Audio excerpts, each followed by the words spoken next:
Tjetra kallëzime, ka shkresa pa fund dërguar ish drejtuesit të prokurisë së posaçme me raste konkrete ku zotëria thriste varësit e tij në mbledhje dhe lente porosi se si do duhet goditeshe opozita.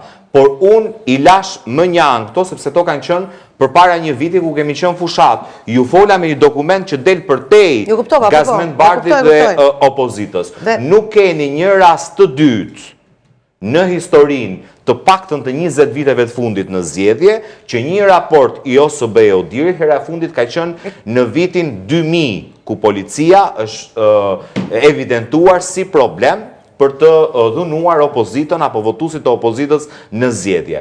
Pas atij momenti, pra i bie 25 vite më vonë, rasti i Fierit është rasti i parë në këto 25 vite që në raportin e Odirit, dhe nuk po e sajojnë e keni online dhe mund të shikoni, thot intimidim të votuesve nga policia e shtetit.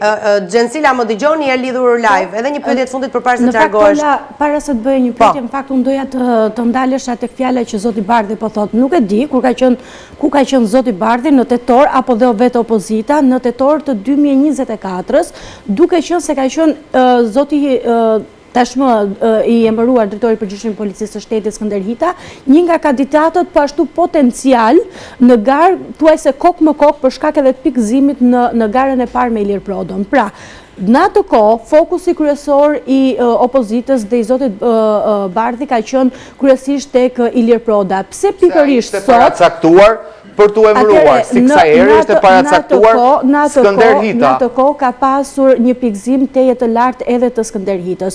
Ku ka qenë opozita dhe ku ka qenë... Sot zoti Bardhi, dhe pyetja që do ju bëja unë kjo ishte për garën. Sa reale ka qenë ose sa fiktive ka qenë kjo garë?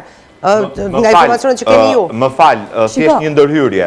Me qenë se ndishni policin, qoftë në tetor të vitit 2024, ku zjoll zoti Proda, qoftë tani në mars të 2026, ku zjoll zoti Hita, në të dyja rastet, opozita ka dalë përpara dhe ka thënë gara është fiktive, e gjitha është një shfaqje dhe fars e shëmtuar e Ministrisë së Brendshme, sepse aso kohë, thamë, drejtor do tjetë Ilir Proda, sepse e ka caktuar Suel Qela në marrëveshje me kartelet e drogës në Durrës, dhe doli e vërtet që e emërua Ilir Proda, dhe në këtë rast, në këtë garë, kemi thënë do tjetë Skënder Hita, sepse ka paracaktuar, si që paracakton tendrat, Belinda Balluku. Dhe një detaj që ju nuk e përmendët, zotëria ka bërë karrierë në polici duke ndjeku nga mbrapa zonjën Balluku. Ishte në Dibër ku bëri masakrën e zgjedhjeve lokale bashkë me Belinda Balluku në 2023, u zhvendos Belinda Balluku nga Dibra, shkoi në Fier dhe zotëria shkoi në Fier pas zonjës Balluku. Kjo është karriera që ka patur zotëria. Por e përsëris, nuk ka rëndësi emri, sa ko ju e pranuat vetë, që sot policia është në ditën e vetë më të zezë. Dhe në ditën e vetë më të zezë nuk është nga emri drejtorit të përgjithshëm të policisë.